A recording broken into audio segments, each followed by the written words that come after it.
안녕하세요. 임승우 목사님의 묵상 이사야 14장 1 제목 사라지지 않는 것.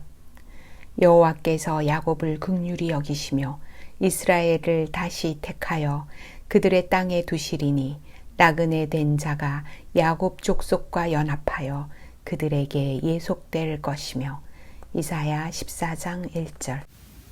하나님의 긍휼. 히브리어 성경에서는 14장 1절 맨 앞에 왜냐하면이 있습니다. 왜냐하면을 염두에 두면 하나님께서 바벨론을 심판하고 멸망시킬 이유는 여호와께서 이스라엘을 긍휼히 여기시는 것을 보이기 위함이고, 이스라엘을 하나님이 주신 땅으로 돌아오게 하기 위함이고, 민족들을 바벨론에서 해방시키기 위함임을 알 수 있습니다. 하나님의 긍휼은 사라지지 않습니다. 바벨론을 포함한 이 땅에 속한 모든 것이 망할 것이고 사라질 것이지만 당신의 백성을 향한 하나님의 긍휼은 사라지지 않고 여전할 것입니다. 이 긍휼로 인해서 세상 역사가 보존되고 당신의 백성들을 향한 하나님의 구원이 이루어집니다. 이 긍휼은 이스라엘에게 주어졌고 신약의 교회에 이어졌고 모든 사람에게 베풀어졌습니다. 너희가 전에는 하나님께 순종하지 아니하더니 이스라엘이 순종하지 아니하므로 이제 긍휼을 입었는지라. 이와 같이 이 사람이 순종하지 아니하니 이는 너희에게 베푸시는 긍휼로 이제 그들도 긍휼을 얻게 하려 하심이라.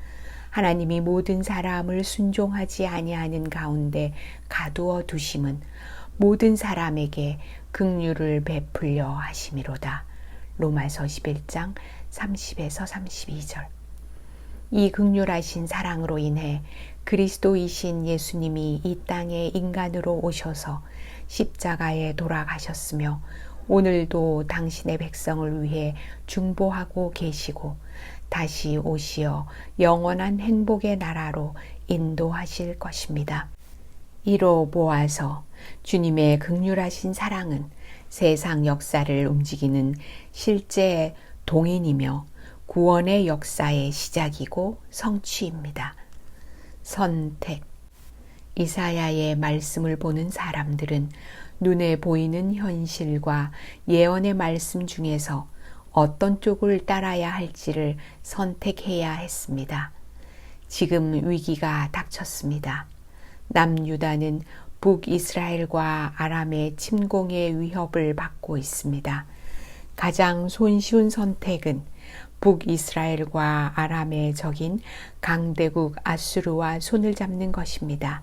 그런데 하나님의 말씀은 전혀 다른 이야기를 하고 있습니다. 아수르는 유다의 친구가 아니라 대적이고 그 강대국 아수르도 망할 것이라고 말합니다. 더 나아가 아직 세상 역사에 명함도 제대로 내밀지 못한 바벨론이 등장할 것이고 그 나라가 아수르를 멸망시킬 것이기는 하지만 그런 그 바벨론도 망할 것이라고 예언합니다.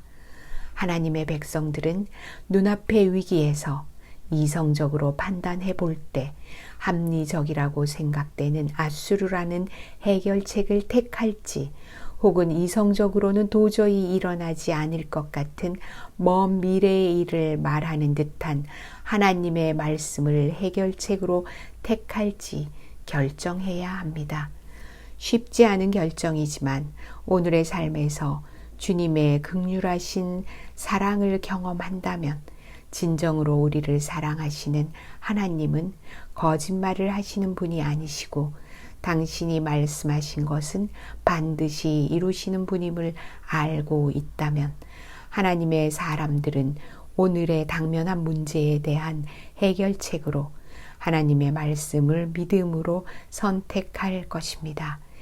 그리고 지금까지 성경의 역사를 살펴보면 그 믿음은 언제나 올바른 선택이었고 합당한 결실과 보상을 얻었습니다. 기도. 주님의 긍휼하신 사랑을 사모하나이다. 아.